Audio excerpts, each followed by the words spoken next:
இப்போ ECR OMR செம்ம connect. Stepstone secret plot near Kovalam ECR. Beach resort plot just 24 lakhs ல. Launching offerல plot வாங்குங்க 5 lakhs profit. பழிவாங்கும் நடவடிக்கையில் திரு விஜய் அவர்கள் இறங்கிட்டாரு, இதெல்லாம் சரியில்லை, இதுக்கெல்லாம் திராவிட முன்னேற்ற கழகம் அஞ்சாது அப்படின்ற மாதிரி ஒரு பேச்செல்லாம் பேசிட்டு இருக்காங்க. இது எப்படி சார் பார்க்குறீங்க? நாங்கள் சட்டசபையில் எதிர்த்து பேசணும், அதனால் இங்கே ரெய்டு விட்டாங்க. ரெய்டு விட போகிறாங்க தெரிஞ்சனால தான் சட்டசபையில் இவங்க பேசினாங்கன்றதான் நான் சொல்லுவேன். அதிகாரிகள் ஆல்ரெடி இவங்களுடைய ஷேடோவில் இருந்தவங்க தான்றதுனால இவங்களுக்கு என்ன நடக்க போகுதுன்னு அட்லீஸ்ட் முன்னாடி கொஞ்சம் தெரிஞ்சிருக்க வாய்ப்பு அதிகம். பழிவாங்க நடக்க வைக்காவே நீங்கள் என்ன சொல்கிறதாவே இருக்கட்டும், தேர்தலுக்கு முன்னாடியே இது சிஎம்ல வரைக்கும் பெட்டிஷன் போச்சா போலியா? டெண்டரை தேர்தலுக்கு ஒரு மாதத்துக்கு முன்னாடியே அவசர அவசரமாக ஒரு 2000 கோடிக்கு வச்சுருக்காங்க. இப்போ என்னன்னா அந்த டெண்டரை க்ளோஸ் பண்ணி ஃப்ரீஸ் பண்ணிட்டாங்க. இவ்வளோ அவசரமாக பண்ண வேண்டியதுக்கான காரணம் என்னன்னு கேட்குறாரு. கூட்டணி கட்சிகளுக்கெல்லாம் பணம் கொடுக்கணும், தேர்தலுக்கு பணம் செலவு பண்ணணும். இந்த பணத்தெல்லாம் என்ன இவங்க பாக்கெட்லேருந்து எடுப்பாங்களா? இப்போ அந்தந்த தொகுதிக்கு அந்தந்த ஏரியாவுக்கான கான்ட்ராக்டராக கொடுத்துக்கிட்டு அவங்கள அங்கேயே பணம் அந்த ஊர்லேயே ரெடி பண்ண வைக்கிறது, அந்த ஊர்லேயே அந்த பணத்தை செலவழிக்கிறது. இன்னைக்கு ஒரு முடிவு எடுக்க போகிறாங்களாம். இன்னொரு விஷயம் நம்ம அடுத்து பேசுவோம். இந்த பொதுக்குழு பற்றி என்ன நினைக்கிறீங்க? தலைவர் என்ன முடிவு பண்ணுறாங்களோ அதான்ப்பா பொதுக்குழு. சும்மா ஒரு பேச்சுக்காக இது மேலே சும்மா ஐவாஷுக்காக இதெல்லாம் பண்ணுறது. முக ஸ்டாலின் அவர் இந்த திருச்சி கிழக்கில் நிற்கிற முடிவு எதனால் வந்திருக்கும்? அப்பாவை காணுன்றது ஒன்று. அப்படின்னா எதிர்கட்சி தலைவராக செயல்படுற உதயநிதி சரியாக செயல்படலன்றதை நீங்கள் ஏற்றுக்கிறீங்க. நாங்கள் காணும்னு சொல்லிட்டா மட்டும் உங்களுக்கு பொசுக்குன்னு கோவம் வந்தது. நாகரிகன்றீங்க, அநாகரிகன்றீங்க, அதுன்றீங்க, இதுன்றீங்க, ஆவுன்றீங்க, ஊன்றீங்க. நீங்கள் நாகரிகத்தை பற்றி பேசுறதுக்கான 1% தகுதி உள்ள கட்சியாக நீங்கள் முதல்ல பார்த்துருக்கீங்களா? அம்மையார் ஜெயலலிதாவுக்கு நீங்கள் அதே சட்டசபையில் எவ்வளோ இழுக்கு பண்ணியிருக்கீங்கன்னு உங்களுக்கு தெரியுமா? தலைவர் ஏற்கனவே பண்ண ஒரு விஷயம், அடுத்து அவர் எதிர்த்து நின்று ஜெயிச்ச ஒருத்தர் பண்ண விஷயம், இன்றைக்கி ஒரு முதலமைச்சர் ட்ரெண்டாக இருக்க விஷயத்த பண்ணுறாங்க. அதில் தவறு என்ன இருக்குது? நீங்கள் பண்ணதை தானே பண்ணாங்க, நீங்கள் பண்ணால் கரெக்டாக, நான் அடுத்தவங்க பண்ண தப்பா? ஒரு முதலமைச்சரே ட்ரக் ஃப்ரீக்காக இறங்கி மேரத்தான் போயிருக்காருன்னா அந்த முதலமைச்சர் ட்ரக் ஃப்ரீக்காக எவ்வளோ சீரியஸாக இருக்காருன்றதை பதிவு பண்ணுறாங்க. ஸோ நீங்கள் அதை புரிஞ்சுக்கிட்டு அதுக்கேற்ற மாதிரி நடக்கிறது ரொம்ப முக்கியம்.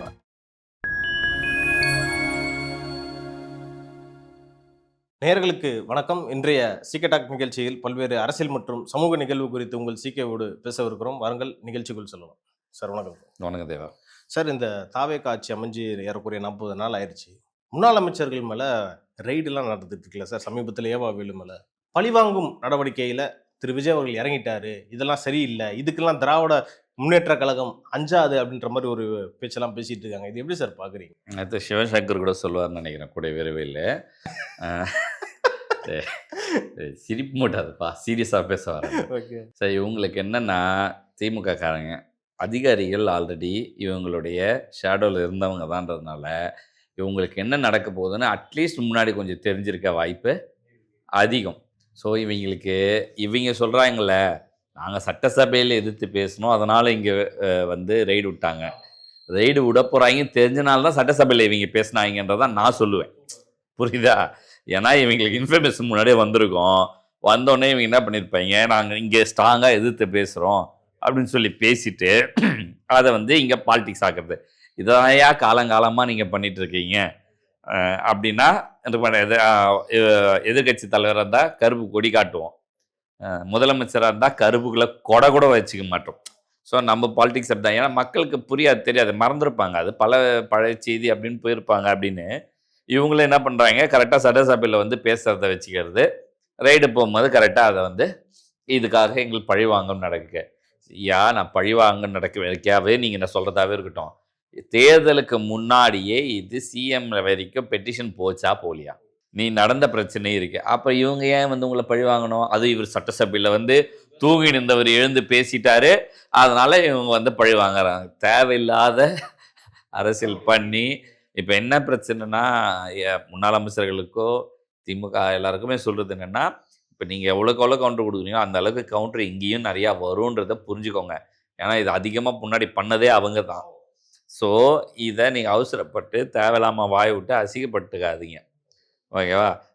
அது வழக்காக போய் அது நிர்பயத்துக்காக இன்னும் கொஞ்சம் நாளும் இருக்குது. அதுக்குள்ளே நீங்கள் அது வரைக்கும் நல்லவர்னு வேஷம் போட்டால் சுற்றலாம். இப்படிலாம் முன்னாடியே பேசுனீங்க. நான் முதல் நாளே முடிவாயிடுது நீங்கள் ஊழல்வாதின்னு. அப்ப சரியா? நீங்க சொன்ன மாதிரி சிவசங்கருக்கு ரெடியா இருக்கு. ஆமா. அதாவது அறப்போர் இயக்கம் அவர் சொல்றாரு என்ன பதிவு பண்றாருன்னா, ஜூலை மாசம் வைக்க வேண்டிய டெண்டர்ஸ் இருக்கு இல்லையா? கிட்டத்தட்ட எப்பவுமே ஜூலை மாசம் வைப்பாங்க. அது டிசம்பர் வரைக்கும் வேலைகள் நடக்கும்ன்றது ஒரு இது இருக்கு. அந்த டெண்டர தேர்தலுக்கு 1 மாசத்துக்கு முன்னாடியே அவசர அவசரமா ஒரு 2000 கோடிக்கு வச்சிருக்காங்க. இப்ப என்னன்னா, அந்த டெண்டர க்ளோஸ் பண்ணி ஃப்ரீஸ் பண்ணிட்டாங்க. இவ்வளோ அவசரமா பண்ண வேண்டியதுக்கான காரணம் என்னன்னு கேட்குறாரு. நான் சொல்றேன், அவருக்கு அந்த காரணம் தெரியாம இருக்கலாம். ஊழல்ன்றது அவர் அதோட நின்னுடுவாங்க. அறப்போர் இயக்கம் ஊழல் என்னன்னு. நான் சொல்றேன், கூட்டணி கட்சிகளுக்கெல்லாம் பணம் குடுக்கணும். தேர்தலுக்கு பணம் செலவு பண்ணணும். இந்த பணத்தெல்லாம் என்ன இவங்க பாக்கெட்லேருந்து எடுப்பாங்களா? அது வேற. அங்கங்க செட்டில் பண்ணதெல்லாம் வேறையா இருக்கும். அப்போ ஃப்ரெஷ்ஷாக உள்ளேருந்து லிக்விட் எடுக்க வேண்டியது இருக்கு. இப்போ அந்தந்த தொகுதிக்கு அந்தந்த ஏரியாவுக்கான கான்ட்ராக்டராக கொடுத்துக்கிட்டு அவங்கள அங்கேயே பணம் அந்த ஊர்லேயே ரெடி பண்ண வைக்கிறது, அந்த ஊர்லேயே அந்த பணத்தை செலவழிக்கிறது. சார் இது நீங்க மட்டும் தான் சார் சொல்லிருக்கீங்க, எக்ஸ்போஸ் பண்ணிருக்கீங்க. ஐயா, அதுதான் சொல்கிறேன். இவங்களுக்கு தெரியும். அதுதான் சொல்கிறேன். அறப்போர் இயக்கம் கூட ஊழல் அது வெளியே கொண்டு வரதில்ல வேலை செய்கிறாங்க. இது எங்கே எப்படி வரைக்கும் போகுன்றது நமக்கு தான் தெரியும். நம்ம பார்த்துருப்போம். நம்ம இவங்களுடைய சேட்டைகள்லாம் நம்மளுக்கு தெரியாதா என்ன? அதனால் சொல்கிறேன், இவங்க இப்படி தான் பண்ணுவாங்க. அந்த 2000 கோடிக்கு முதலமைச்சர் விஜய் அவர்கள் சொன்னது போல் 30% என்னாச்சு?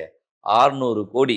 எத்தனை தொகுதிக்கு அவங்க தேமுதிகவுக்கு ஏதோ கூட்டணி கொண்டு வர சில விஷயங்கள் நடந்ததா கேள்விப்படுறோம். அதை கழிச்சிக்கோ மீதி இதெல்லாம் எத்தனை தொகுதிக்கு போயிருக்கலான்றத அந்த பார்த்து பணம் பட்டுவாடா மாட்டெல்லாம் இப்படிதான் நடந்திருக்கு. இப்படிதான் நடக்கும். வேற எப்படி நடக்கும்? ஐயா, இப்படிதான் எடப்பாடி முதலமைச்சர் ஆகிறதுக்காக பணம் கொடுக்கணும்னும் போது எல்லா ஊர்ல கான்ட்ராக்டர்ஸ் தான் பணங்கள் எம்எல்ஏக்களுக்கு கொடுக்கப்பட்டது.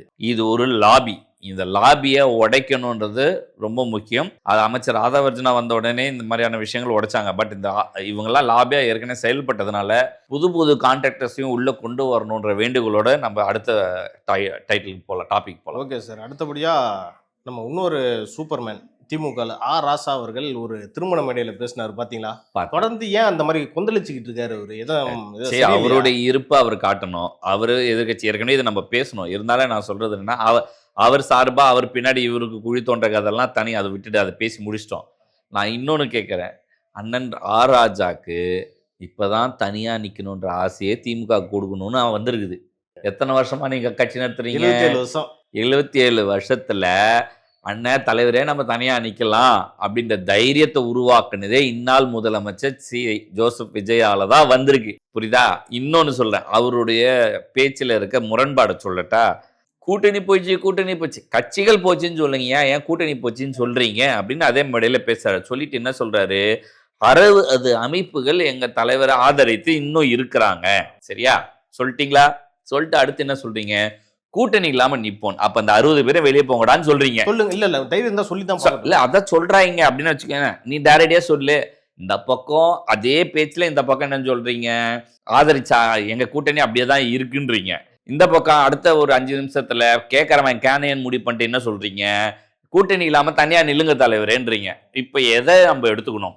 நீங்க என்ன பண்ணுங்க, ஒரு ரூம் போட்டு பொறுமையா ஒரு நாள் ஃபுல்லா யோசிச்சுட்டு மறுநாள் இந்த 2 கருத்துல எது உங்க கருத்துன்னு முதல்ல பதிவு பண்ணுங்க.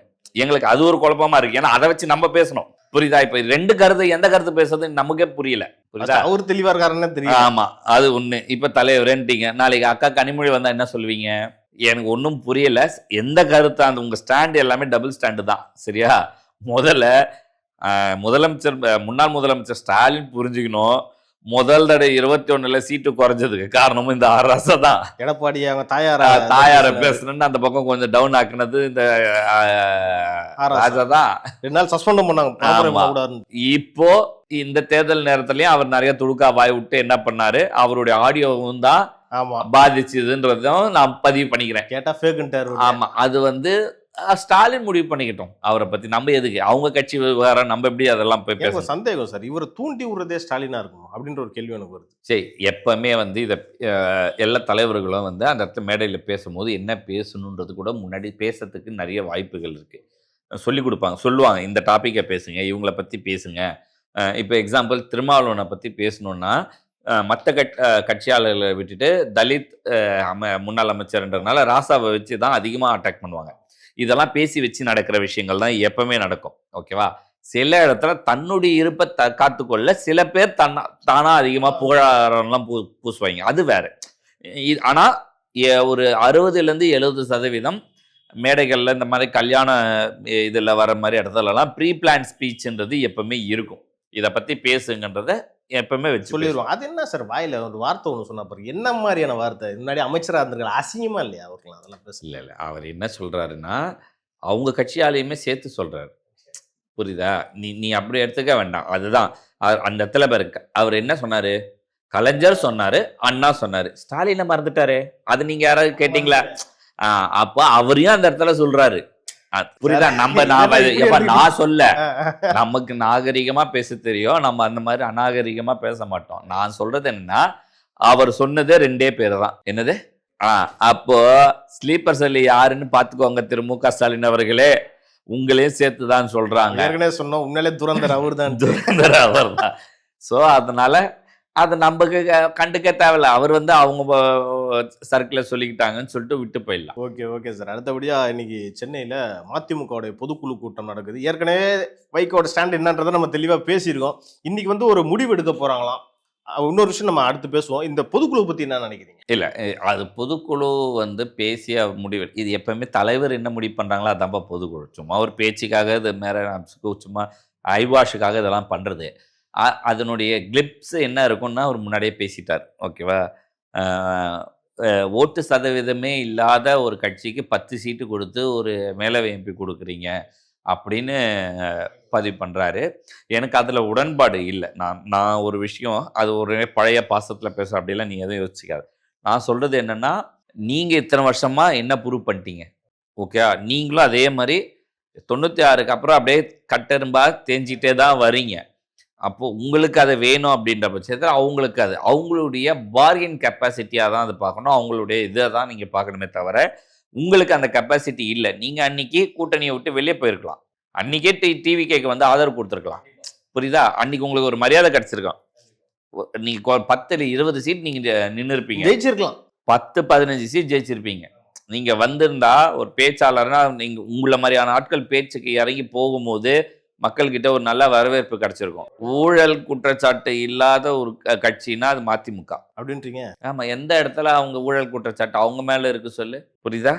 எந்த அமைச்சர் எதுவா இருந்துமே இது வரைக்கும் அப்படி இருந்தவங்க அமைச்சர் எதாவது போனாங்கன்னா அவங்க கட்சி மாறியும் போயிருப்பாங்க. இவங்களதுல இருக்கிற எல்லாமே கிளீன்ன்றதுல தான் இருக்கு. அவங்க கூட இருக்க அந்த 2 எம்எல்ஏல கூட ஒருத்தர் திமுக சேர போறதா சொல்லிட்டாரு. ஒருத்தர் மட்டும் பொதுக்குழுல இருக்குது. சேரட்டோன்ற இப்ப சேர்ந்தா திமுக சின்னன்றதுனால அவருடைய பதவியெல்லாம் இழக்க போறது இல்லை. அது ஓகே. பட் இந்த கால் நீங்க முன்னாடியே எடுத்துருக்கலாம். நீங்க செஞ்ச தவறு ஏன் அவர் இதை எடுக்காம இருந்தாருன்றது எனக்கு ஓரளவுக்கு புரிஞ்சிக்க முடியுது. ஏன்னா ஒரு மதிமுகவுக்கு மட்டும்தான், அதாவது பாமகவும் தேர்தல் கூட்டணி மாறும். ஆனா மதிமுக மாறும்போது மட்டும் எல்லாம் பிராண்ட் பண்ணுவாங்க. இவர் கூட்டணி பேரம்னு ரொம்ப நாள் கழிச்சு இப்போ அதை அவரால் பதிவு பண்ண முடியாமல் ஒரு 10-15 வருஷமா ஒரு கூட்டணியில் நின்ட்டாரு. அதை தான் தேமுதிக மாற்றி விட்டாங்க. அந்த பேரை தான் இவங்களுக்கு வேணும்னும் போது ஒருத்தனை தூக்கி வைக்கிறது, வேணான்னும் போது முத்திர கூட்டு. அதனாலேயே அவர் அமைதியாக ஆயிட்டதை தான் நான் பார்க்குறேன். ஓகேவா? ஆனால் நீங்கள் உங்களை மாதிரியான ஒரு சிந்தனையாளர் மாறி விஜய் அவர்களுக்கு ஆதரிச்சிருக்கணுன்றது என்னுடைய தனிப்பட்ட கருத்து. Okay sir. அடுத்தபடியா இந்த திருச்சி கிழக்கு இடைத்தேர்தல் வருது. அங்கே ஸ்டாலின் நிற்கலாம் அப்படின்ற மாதிரி ஓரளவுக்கு ஸ்ட்ராங்காக தான் போய்கிட்டு இருக்கு. அப்படி அவர் நின்னா ஒருவேளை திருச்சி கிழக்குல மதிமுக வைகோவை நிற்க வைக்கலாம் அப்படின்ற பிளான். நிற்கிறதெல்லாம் அடுத்து வரலாம். சரியா? வைகோ எதிர்க்க யார் நிற்கிறதெல்லாம் இன்னும் நேரம் இருக்கு, நம்ம பேசலாம். மு க ஸ்டாலின் அவர் இந்த திருச்சி கிழக்குல நிற்கிற முடிவு எதனால வந்திருக்கும்? அப்பாவை காணுன்றது ஒன்று. நான் இப்போ இன்னொன்று கேட்குறேன், அது அவங்க திமுக கட்சிக்குள்ளேயே கேட்கும். அப்படின்னா எதிர்கட்சி தலைவராக செயல்படுற உதயநிதி சரியா செயல்படலன்றதை நீங்க ஏத்துக்கிறீங்க. அதனாலதான் நீங்க முதலமைச்சர், நீங்க எம்எல்ஏக்கு நின்று ஜெயிச்சு எதிர்கட்சி தலைவர் ஆக்கணும்னு நினைக்கிறீங்க. அப்போ நீங்க சூஸ் பண்ண ஒருத்தரே சரியில்லைன்னு நீங்களே சொல்றீங்க. அவங்களே ஒத்துக்கிற மாதிரி இருக்கு. இதுதான் என்னுடைய கேள்வி. இததான் எல்லாரும் கேட்கறாங்க, குடும்ப அரசியல் வேணாம். நாங்க திரும்ப அதுக்குள்ள இப்ப இல்ல, குடும்பத்துல ஹேண்டில் பண்ண முடியல அப்படி நான் தான் சொல்லிட்டேன். உதயநிதி ஸ்டாலின் அவர்களும் ஆக்கப்பூர்வமான கேள்விகள் கேட்கறதோ செய்யறதோ இருந்தா பரவாயில்ல. இப்ப நீங்க என்ன பண்றீங்க? டிவெல்னு ஒண்ணு கிளப்பி விடுறீங்க. நாங்க காணும்னு சொல்லிட்டா மட்டும் உங்களுக்கு பொசுக்குன்னு கோவம் வந்தது. நாகரிகன்றீங்க, அநாகரிகன்றீங்க, அதுன்றீங்க, இதுன்றீங்க, ஆவுன்றீங்க, ஊன்றீங்க. நீங்க நாகரிகத்தை பத்தி பேசுறதுக்கான 1% தகுதி உள்ள கட்சியா நீங்க முதல்ல பார்த்துருக்கீங்களா?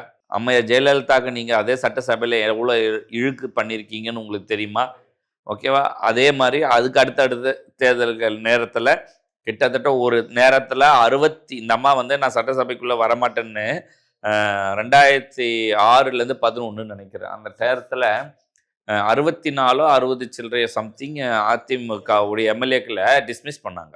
ஜெயலலிதா அவர்கள் வந்து ஒரே ஒரு எம்எல்ஏ அவங்க போகாதனால அந்த அவை குறிப்பிலேருந்து அந்த விஷயம் இவங்கள பண்ண முடியாது, ப்ரெசண்ட் ஆன எல்லாரையுமேனு ஒத்தாலா இந்த அம்மா அதுக்கு அடுத்த சட்டசபைக்குள்ள உள்ள போய் விவாதத்தில் பங்கிட்டு பெரிய ஒரு இது பண்ணாங்க. ஸோ நாகரிகம் பத்தி பேசுற விஷயத்துல உரிமை உங்களுக்கு கிடையவே கிடையாது. ஓகேவா? அதே மாதிரி முதலமைச்சர் என்ன அநாகரிகமா பேசினாருன்னு ஸ்டோரி சொன்னாரு. கரெக்ட், ஆமா. அதுல என்ன அநாகரிகம் இருக்கு? அநாகரிகமான வார்த்தைகள் வரும் பட்சத்தில் அவை குறிப்பிலிருந்து விலக்கப்படும். இதுக்கு தான் அவை முன்னவர், செயலாளர், அப்புறம் சபாநாயகர், துணை சபாநாயகர் வரைக்கும் இருக்காங்க. இல்ல அவர் தெளிவா குட்டி ஸ்டோரி சொல்லிட்டான்னு கேட்டதுக்கு அனுமதியோட தான் இவர் பண்ணிதான் பண்ணாலும் அதுல நீ வந்து அநாகரிகமா பேசினா கூட எடுக்கலாம். இதுல எந்த மாற்றமே கிடையாது. ஓகேவா? இதே சட்டசபையில நீங்க அநாகரிகமான செயல்கள் பண்ணது, அவர் வந்து இப்படின்னு பண்ணது ட்ரெண்டு. உங்கள் தலைவர் ஏற்கனவே பண்ண ஒரு விஷயம், அடுத்து அவரு எதிர்த்து நின்று ஜெயிச்ச ஒருத்தர் பண்ண விஷயம், இன்னைக்கு ஒரு முதலமைச்சர் ட்ரெண்டா இருக்க விஷயத்த பண்றாங்க. அதுல தவறு என்ன இருக்கு? நீங்க பண்ணதை தானே பண்ணாங்க. நீங்க பண்ணா கரெக்டா, நான் அடுத்தவங்க பண்ண தப்பா? செய்கைன்னு சொல்றாரு திமுக எம்எல்ஏ ஒருத்தர் பாத்தீங்களா? அதுதான் சொல்ல. அதை விட பல செய்கைகள் சட்டசபையில பல பேர் மிரட்டி பண்ணிருக்கிறது இருக்கு. அப்பெல்லாம் லைவ் இல்ல, வீடியோ இல்ல, அதனால வெளியே வரல. புரியுதா? இப்ப வருது. இப்படின்றது நான் உரிமையோட நான் யாரையும் சார்ந்து சொல்லல. நான் பொதுவா இப்படி ஒரு விஷயம் பண்றேன். நீ ஒருத்தரை பார்த்து இப்படி உங்க எம்எல்ஏ பண்ணாரு, அதுக்கு யாருமே கேட்கல. இதையும் நம்ம தான் முதல்ல வீடியோல பதிவு பண்ணோம். அந்த திமுக யாரோ ஒருத்தால கண்டிச்சு கண்டிக்கலையே, அதையும் கண்டிக்கல. சரி, இப்படிலாம் அவதூறு பரப்பிக்கிட்டே இருக்கிற ஒரு சைட்ல அமைச்சர் சரத்குமார் ஒருத்தர் வந்து இந்த மாத்திரைய நுணுக்குறாரு, அதை வந்து போதைப் பொருள் பயன்படுத்துற ஊண்டு கத்திக்கிட்டு இருக்காங்க. சரி, அதாவது ஒரு விளக்கம் கொடுத்துருக்காங்க. நான் எனக்கு புரிஞ்ச வரைக்கும் நான் சொல்கிறேன். சரி, இது எத்தனை வருஷத்துக்கு முன்னாடி நடந்ததா நீங்கள் பதிவு பண்ணுறீங்க? அப்போது நான் இது வந்து 2 விதமாக சொல்கிறேன். முதலிக்கிறேன், அப்போ நீங்கள் கஞ்சாவோ அப்படின்னோ நீங்கள் எதை அவர் மேலே சாத்துறீங்களோ அதை விட்டுறது பப்ளிக் பிளேஸில் யூஸ் பண்ணுற அளவுக்கு இருந்தது தான் நீங்கள் அந்த லட்சணத்தை தான் ஆட்சி செஞ்சீங்க. ஒத்துக்கிறீங்களா? ஒத்துக்கிட்டு தான் ஆகணும். இல்லை, அது உண்மையாக இருந்தால் தானே. அப்படி ஒத்துப்பியா? ஒத்துக்க மாட்டேன். ஓகேவா? ஒரு பப்ளிக் பிளேஸில் ஒருத்தங்க எப்படி அப்படி பண்ண முடியும்? ஓகேவா? அவ்வளோ கூட்டங்கள் இருக்கு. மேலே இருக்கேன் பாப்பா, கீழே இருக்கேன் பாப்பா. சார் பார்க்கறது கூட விட்டுட்டு, ஏன்னா கேமராவே ரொட்டேஷனில் தான் இருக்கும். அதுலலாம் வந்து பப்ளிக் இதுலேயே நடக்கும். யாருமே, அதாவது நான் சொல்கிறேன்ல, ஹையஸ்ட் இன்ஃப்ளூயன்ஸ் பர்சன் இருப்பாங்க. அவங்க யாராவது இதை கன்சியூம் பண்ணால் கூட யாருக்கும் தெரியாமல் தான் பண்ணுவாங்க. பப்ளிக் பிளேஸில் பண்ண மாட்டாங்க. அங்கே என்ன நடந்ததுன்னு கூட தெரியாமல் சரி விளக்கம் குழந்தைங்கன்னு. நான் வந்து அமைச்சருக்கு ஒரு வேண்டுகோள். சரி, நீங்கள் விளக்கம் கொடுக்கும்போது குழந்தை முகத்தோட வந்து பண்ணியிருக்க வேண்டான்றது என்னுடைய ஒரு வேண்டுகோள். ஏன்னா நமக்கு தெரியும் இன்னொருத்தங்க இதை எல்லாரும் இப்போ நம்ம 10 பேர் நமக்கு சப்போர்ட் பண்ணால் 4 பேர் அகென்ஸ்டாக தான் இருப்பான். அதுக்காக நம்ம மெனக்கிற நமக்கு நம்ம சார்ந்த மக்களும் நம்மளுடைய முதலமைச்சராக சப்போர்ட்டில் இருக்காங்களான்னு மட்டும் பாருங்கள். அங்கே விளக்கம் என்ன கொடுக்கணுமோ அங்கே கொடுங்க. இவங்களுக்கெல்லாம் போய் கொடுத்துட்டு இவங்க அதை வச்சுட்டு பாரு. நான் அதுலேயுமே ஒரு விஷயம் நான் பார்த்தேன். திமுகக்காக ஒரு 2 பேர் பேசுவானுங்க அங்கங்கே மேடையா, இந்த ரோஸ்ட் பிரதர்ஸ். அதில் ஒருத்தர் வந்து அவருடைய சப்போர்ட் பண்ணி ஒரு வீடியோ போட்டார். ஸோ அவர் என்ன சொல்லலாம், சப்போர்ட் பண்ணால் நண்பர், ரொம்ப நியாயமான ஒரு நண்பர், அந்த நண்பரை வந்து நான் நம்புறேன். அந்த நண்பர் சொன்னாரு இதுதான், அதனால நான் நம்புறேன்னு. ஓகேவா? பார்த்தீங்கன்னா நீங்கள் தவறு செய்யலை அப்படின்னா இது தானா வெளியே வரும். சரியா? இவங்க கலப்பினாங்கன்னா பிசுத்து போயிடும். நீங்கள் இதுக்கெல்லாம் வருத்தப்படாம அடுத்து உங்கள் செயலில் இறங்கி பாருங்க. உங்ககிட்ட 1000 வேலை இருக்கு. இவங்க கதை நிறைய உள்ள இருக்கும். கலரி எடுங்க, உங்கள் துறையில் வச்சு செய்யுங்க, பார்த்துக்கலாம். இன்னொரு கொஞ்சம் லோக்கலாக சொன்னால் இந்த அல்லு சில்லுங்களெல்லாம் கொஞ்சம் அப்படியே பண்ணிட்டு வேலையை பாருங்க. நீங்கள் பாருங்க, இன்னைக்கு ஒரு இளைஞரா ஒரு அமைச்சரா வந்து உக்காடுறது எவ்வளோ கஷ்டம். இவங்கெல்லாம் 60 வயசுல கொடுப்பாங்க, 50 வயசுல கொடுப்பாங்கன்னா 80 வயசுல கொடுப்பாங்க. நீங்க வந்திருக்கோம், நீங்க உங்க இதான் ஜாலியா பண்ணுங்க, மீதெல்லாம் பார்த்துக்கலாம். அடுத்தபடியா அதிமுகவில் பல விஷயங்கள் நடந்துகிட்டு இருக்கு. இப்போ மறுபடியும் வந்து வேலுமணி, தங்கமணி, இன்னும் பல பேர்லாம் வந்து கட்சிக்குள்ள வந்துட்டு பதவியெல்லாம் கொடுத்துட்டாங்க. ஆனா வேலுமணிக்கு துணை பொதுச் செயலாளர் கொடுத்ததை வந்து கேபி முனுசாமி விரும்பலையா சார்? இதுக்குள்ள மறுபடியும் ஒரு புகைச்சல் கிளம்பி இருக்கு. ஆமாம்மா, கேபி முனுசாமி யாருக்கு தான் விரும்புவாரு? அவர் தனிமரமாக்குறது, எடப்பாடியை வந்து கட்சியை ஒழிக்கிறதுக்கு வந்த ஒரு ஆள் எடப்பாடி நான் சொல்லுவேன்ல, அதுக்கு துணை வந்து கேபி முனுசாமி தான். ஆக்சுவலி நீங்க சொல்றது எப்படி தெரியுமா இருக்கு, ஹிட்லருக்கு வந்து இன்னொருத்தர் கூட ஒருத்தர் இருப்பாரு. முசோரியோ ஏதோ சொல்லுவாங்க. ஆமா, நினைக்கிறேன். பேர் நான் மறந்து பேர் நல்ல பேர் எனக்கு கரெக்டா தெரியல. ஹிட்லரை விட டேஞ்சரான மோசமான ஆளு. ஆளுன்னா அது இவருதான். அப்படின்ற மாதிரி எடப்பாடியை விட டேஞ்சரான ஆளு கேபி முனுசாமி தான். சரியா? ஹைக்மேன் நினைக்கிறேன். ஆமா, கரெக்ட். அடால்ஃப் ஹைக்மேன். இவர் வந்து சசிகலா இருக்கும் போது சசிகலாக்கு ஆதரிச்சு வந்தாருன்னு அப்பதான் உள்ள என்ட்ரி கொடுத்தாங்க. ஜெயலலிதா இருக்க வரைக்கும் இவருக்கு என்ட்ரியே கிடையாது. அதுக்கப்புறம் ஓபிஎஸ் போகும்போது டக்குன்னு ஓபிஎஸ் பின்னாடி போனாரு. திருப்பி ஓபிஎஸ் கூட இணையும் போது அப்படியே ஜம்ப் ஆகி எடப்பாடிக்கு போயிட்டாரு. திருப்பி எடப்பாடிக்கு ஓபிஎஸ் அந்த பிரச்சனை வரும்போது ஓபிஎஸ்க்கு சார்பாக பேசுற மாதிரி நடிச்சாரு. அதுக்கப்புறம் மொத்தமாக காலி பண்ணிட்டாரு. இப்போ சிவி சண்முகத்தை, அதாவது பொதுக்குழுவிலே நடந்தது சிவி சண்முகம் முனுசாமியுடைய பேச்சுக்களை பற்றி அங்கே ஒரு ஸ்டேஜில் நடந்தது. அவர் நான் பேசணும்னு சிவி சண்முகம் இவர் பின்னாடி இது மாதிரி இருந்துக்கிட்டு குழி தோண்டி சிவி சண்முகத்தை இப்போ புரிச்சுக்கோ, தங்கமணி வேலுமணிக்கு நீ பதவி கொடுக்குற, புரியுதா? ஏன் சண்முகத்துக்கு தரல? ஏன்னா இன்ன வரைக்கும் அவர் போய் பார்க்கலையா பழனிசாமி? ஏன் பார்க்கணும்? அவர் கேட்ட கேள்விக்கு உன்னால் பதில் கொடுக்க முடிஞ்சதா? சரியான விஷயங்கள்ல ஓகேவா? அதே குற்றச்சாட்டு தான் தங்கமணியை வச்சாரு, வேலுமணியை வச்சாரு. அப்போ குற்றச்சாட்டு அவர் பார்த்தா குற்றச்சாட்டு மறைஞ்சதா? அப்போ வச்ச அவர் நியாயமா நடந்துக்கிறார். நீ சரியா கட்சியை நடத்தணும்னு ஆசைப்பட்டிருந்தா அவரையும் பேசி கூப்பிட்டு சமாதானம் பண்ணியிருக்கணும். ஏன் பண்ணல அப்படின்னா, இங்க முனுசாமி கூடிய உட்காந்து நோண்டின்னு இருப்பாரு, தலைவர் அவர் வேணாம் அவர் போட்டோம் அப்படின்னு. இவருக்கு என்ன நினைப்பாரு, இவர் அனுப்பிச்சிட்டா அந்த வன்னியர்களுக்கு பொசிஷனை முனுசாமிக்கு குத்துக்கலாம், நம்ம சைட்ல இருந்து ஒரு ஆள் ஆல்ரெடி இருக்க தானே செய்யுதுன்னு. இது டம்மி பீஸு பாபா அப்படின்னு சொல்றேன். இது எடப்பாடி எப்படி கேட்க போறது இல்லை, விடு, அது நமக்கு தேவையில்லாத விஷயம். அதிமுக ஒழிக்கிற வேலையை தான் பண்றாங்க, அதனால இப்படிதான் பண்ணுவாங்க. ஓகேவா? தங்கமணி வேலுமணிக்கு இப்போ கொடுத்துட்டாங்க. இப்போ நாளைக்கு தங்கமணி வேலுமணி திருப்பி மாற மாட்டாங்கன்னு என்ன நினைச்சேன்? அப்படிலாம் கிடையாது, மாற வாய்ப்பு இருக்கு. நீ நிறைய கொடுத்தாச்சா? அடுத்து பாரு, இணை பொதுச் செயலாளர் கொடுத்துருக்காங்களா, துணை பொதுச் செயலாளர் கொடுத்துருக்காங்களா? இவர் வேலுமணிக்கு துணை. ஓகேவா? அடுத்து சீக்கிரம் நீங்கள் இது கூட்டுங்க, அது பேர் என்ன, பொதுக்குழு கூட்டுங்க, அப்புறம் தெரிஞ்சுக்கலாம் என்ன நடக்குதுன்னு. இப்போ இணையெல்லாம் அவர் கொடுத்தா யாரும் வாய்ப்பு இல்லை சார். இணைனா அவருக்கு ஈக்குவலான பதவி இல்லை. அவர் மட்டும் இணையாக இருக்கலாம் ஓபிஎஸ் இருக்கும் போது. அவர் சொல்ல சுயநலத்தின் உச்சம் அப்படின்னு நம்ம வாழ்நாள் பார்க்கணும் அப்படின்னா எடப்பாடியை பார்க்கலாம். பச்சோந்திக்கு நம்ம வந்து ஜூவில் தான் போய் பார்க்கணுன்னா அதை தான் தேவையில்ல அடிக்கடி டிவியில் பார்க்கலான்னா எடப்பாடியை பார்க்கலாம். ராயப்பேட்டை ஆஃபீஸில் பார்க்கலாம். ராயப்பேட்டை ஆஃபீஸில் ப்ரெஸ்ஸில் கூட பார்க்கலாம். Right sir, right sir. Okay sir. இறுதியாக ஒரு கேள்வி சார்.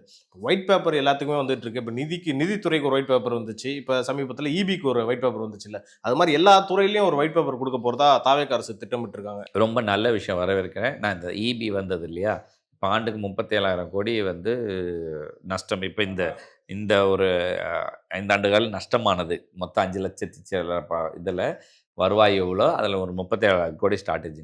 இது ஒரு ஆண்டில் சரி பண்ண முடியுமா? பண்ண முடியும். இதுக்கு இந்த மாதிரி அன்வான்டாக போன இப்போ டெண்டர்லேருந்து எல்லா விஷயத்துலையுமே சரி பண்ண போன தடவை இவர் சொன்னார், செந்தில் பாலாஜி ஒப்புதல் வாக்குமூலம் கொடுத்துருக்காங்க. 70,000 90,000 டிரான்ஸ்ஃபார்மர் மாற்றிருக்கோன்னு சொல்லி. 90,000 டிரான்ஸ்ஃபார்மருக்கு 12 லட்சத்துக்கோ 13 லட்சத்துக்கோ வாங்கியிருந்தா ஒரிஜினல் ரேட்டு 7க்கும் கிட்டத்தட்ட 30-40% அதில் மிச்சமாக இருக்கும். இந்த மாதிரியான விஷயங்களெல்லாம் இப்போ சரி செய்யும் பட்சத்தில் நியூட்ரல் வரும். இதில் சோலார் எல்லாருக்குமே அந்த பல்க் இதில் கொடுத்து அமைச்சர் அதில் அறிவிக்கும் போது ரொம்ப தெளிவாக சொன்னார், பர்ச்சேசிங் காஸ்ட், அதாவது ப்ரொடக்ஷன் காஸ்ட்டை 5 ரூபாய்க்குள்ளே கொண்டு வரணும்னு. இது வந்து ரொம்ப இது வரைக்கும் சொல்லாததுன்ற எந்த அமைச்சரும். அதாவது என்றைக்குமே உன்னுடைய காஸ்ட்டை நீங்கள் எவ்வளோ லோவாக வைக்கிறியோ அப்போ உன்னுடைய இது வந்து வளரும். நான் கூட இப்போ வந்து இந்த ஸ்டாஃபெல்லாம் எடுக்கிறாங்க, இன்னும் பற்றாக்குறையினால் வேலைக்கு வாய்ப்பு அதிகமாக, சம்பளம் அதிகமாச்சுன்னா இன்னும் நஷ்டமாகுன்ற ஒரு கணக்கு எனக்கும் தோணுச்சு. பட் இதை செய்யும் போது 5 ரூபாய்க்குள்ளே வரும்போது இன்றைக்கி ஆவரேஜ் எல்லாருடைய பர்ச்சேஸ் காஸ்ட்டு 10 ரூபாயிலேருந்து 12 ரூபா கிட்டத்தட்ட இருக்குது இபி மீட்டர்ஸ் எல்லாத்துலேயும். ஸோ அது ஒரு ப்ராஃபிட்டபிள் ஆர்கனைசேஷனாக ப்ராஃபிட்டபிள்லே கொண்டு போகிறதுக்கான வாய்ப்பு அதிகமாக இருக்குதுன்னு நான் நினைக்கிறேன். ஸோ அது அமைச்சராக அவர் நிறைய செயல்படுவார்னு நான் நம்புகிறேன். ஏன்னா அவர் ரொம்ப இன்டெப்த்தாக போய் தான் சில விஷயங்கள்லாம் வெளியே கொண்டு வந்திருக்காங்க. ஸோ எனக்கு தெரிஞ்சு 1 ஆண்டுலேருந்து 2 ஆண்டுக்குள்ளே இதை வந்து சரி செஞ்சு அந்த துறையை காப்பாற்றுறதுக்கான வாய்ப்புகள் அதிகம்னு நினைக்கிறேன். இருக்கிற இதை பற்றாக்குறை இல்லாமல் கொண்டு போயிட முடியும். கடன் அடைக்கிறது அதுக்கு அடுத்த மேட்டர்ல ஒர்க் பண்ணணும். கிட்டத்தட்ட 2 லட்சம் கோடி கடன் இருக்குன்னு. முதல்வர் திரு விஜய் அவர்கள் அந்த மேரத்தான் ஓடின காட்சிகள்லாம் பாத்தீங்களா? ஆ, போதை ஒழிப்பு மேரத்தான் ஆமா நல்லா இருந்துச்சு. ஆமா ஆமா ஆமா சூப்பரான விஷயம்.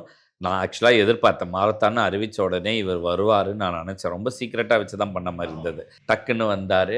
நான் எதிர்பார்த்தது அப்படியே அதில் எனக்கு ரொம்ப பிடிச்சதுன்னா அப்படியே பை வாக் அப்படியே போயிட்டு கமால் லெட்ஸ் ஸ்டார்ட் அப்படின்னு கை தட்டிட்டு வாங்க அப்படின்னு ஓட ஆரம்பிச்சது. இதெல்லாம் வந்து ஒரு ஒரு எல்லாருக்கும் படத்தில் பார்த்த முதலமைச்சராகவே இப்படிலாம் நம்ம ஊரில் கிடைக்காதான்னு இருப்பாங்களே, ஏக்கத்தில் இருந்தவங்களுக்கு இது ஒரு சொல்யூஷனாக நான் அவங்கள அதை நிறைவேற்றுற மாதிரி இருந்ததை நான் ஃபீல் பண்ணுறேன். இது என்னுடைய பர்சனல் ஒப்பீனியன். இன்னொன்று நிறைய விஷயம் என்னென்னா, ஒரு முதலமைச்சரே ட்ரக் ஃப்ரீக்காக இறங்கி மேரத்தான் போயிருக்காருன்னா அந்த முதலமைச்சர் ட்ரக் ஃப்ரீக்காக எவ்வளோ சீரியஸாக இருக்காருன்றத பதிவு பண்ணுறாங்க. ஸோ நீங்கள் அதை புரிஞ்சுக்கிட்டு அதுக்கேற்ற மாதிரி நடக்கிறது ரொம்ப முக்கியம். நான் பல பேர் அதில் பார்த்தேன். மேரத்தானில் ஓடின சில பேர் முன்னாடி ட்ரக் யூஸ் பண்ணவங்க. அதில் எனக்கு தெரிஞ்ச பல பேர் நான் பார்த்துருக்கேன். அவங்க அதாவது நான் அதில் பார்க்கல, அவருடைய பர்சனல் ஸ்டேட்டஸில் பார்த்தேன். நாங்கள் திருந்தக்கூடாதான், நான் திருந்தி நான் திருந்ததுனால இதனுடைய பலன் என்னன்னு எனக்கு தெரியும், அதனால் இந்த மாரத்தானில் பயன்பெறேன் பங்கு பெறுறேன் அப்படின்னு அவர் ஒரு ஸ்டேட்டஸ் போட்டிருந்தார். அதனால ஒரு ஆள் திருந்தனா கூட எவ்வளோ பெரிய விஷயம். ஒரு ஆள் மொத்தமே நீ வா எனக்கு தெரிஞ்சு இந்த மாரத்தானுடைய ரியாக்ஷன் இன்னும் கொஞ்சம் நாளில் உனக்கு தெரியும். எல்லா காவல்துறையும் எவ்வளோ ஸ்ட்ரிக்டாக என்ன ஆக்ஷன் எடுக்க போகிறாங்கன்றது பொறுத்து இருந்துப்பாரு. அவர் எழுதினார் ஒரு வாசகம், ஸ்போர்ட்ஸ் சைடு ட்ரக்ஸை விடு. அது வந்து ஒரு இம்பாக்ட் இளைஞர்கள் மத்தியில் ரொம்ப அதான் சொல்கிறேன். சரி, இந்த மாதிரி ஒரு விஷயத்த கொண்டு போனால் இப்போ அடுத்தது என்ன, ஸ்போர்ட்ஸில் இவங்களுக்கெல்லாம் என்னென்ன கொடுக்கணுன்றதை நான் பல தடவை சொல்லியிருக்கேன். ஸ்போர்ட்ஸ் ரொம்ப முக்கியமான விஷயம். படிப்பு மட்டும் கிடையாது, ஸ்போர்ட்ஸும் ஒரு விஷயத்துக்கு ரொம்ப முக்கியம். ஒரு நாலேஜபிள் மாறுறதுக்கு எல்லாத்துக்குமே இது ஒரு பெஸ்ட்டாக இருந்தது. நான் சொல்கிற நபர் வந்து நான் ஒரு 1.5 ஆண்டுக்கு முன்னாடியிலேருந்து பார்க்குறேன். அது ஒரு இஷ்யூ அவரை பற்றி கேள்விப்பட்டேன். அதுக்கப்புறம் நான் பார்க்குறேன் டெய்லி ஸ்போர்ட்ஸுக்கும் ஜிம்முக்கும் போய் அவர் இதை வந்து விட்டார். அவர் ஓப்பனாக ஸ்டேட்மெண்ட் கொடுக்குறாரு, தன்னுடைய ஸ்டேட்டஸில் வைக்கிறாரு. டேய் என்னடா என்னை வந்து திட்டுறீங்க, நான் மாறிட்டேன்றதுனால தானே, ஏன் திருந்தக்கூடாதா வரக்கூடாதா, நான் வந்து அதனால தானே பங்கு பெறேன் அப்படின்னு ஒருத்தர் போடுறாரு. இது ஒரு நல்ல விஷயம். அந்த பதிவு எல்லா இடத்துக்கும் ரீச் ஆகணும்னு நான் நினைக்கிறேன். அந்த மாதிரியான மக்கள் வந்து இதை பார்த்து நம்மளால முடியுன்ற நம்பிக்கை வந்து மாறுவாங்க. ஓகே, இது செயின் ரியாக்ஷன் மாதிரி சார். கண்டிப்பாக பொறுத்திருந்து பார்ப்போம் சார். நேரத்துக்கும் கருத்துக்கும் நன்றி.